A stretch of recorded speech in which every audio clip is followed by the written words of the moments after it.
Hello everyone. Today I will show you how to use your JBL Phantom earbuds. First, turn on your Phantom earbuds. To turn your earbuds on, press and hold the button on each earbud for about 3 seconds. You will see the LED light start to flash. This means the earbuds are on and ready to pair. Now to pair your earbuds with your phone. First, make sure Bluetooth is turned on in your phone settings. Then take both earbuds out of the charging case and wait a few seconds. The earbud should enter pairing mode and the LED lights will flash red and blue. Look for Phantom TWS in the list of Bluetooth devices on your phone. Tap it to connect. Once paired, both earbuds will flash blue slowly. To control music playback, use the touch area on either earbud.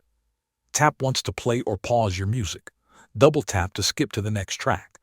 Triple tap to go back to the previous track. These gestures work the same on both earbuds. When you receive a phone call, tap or double tap the touch area on either earbud to answer the call.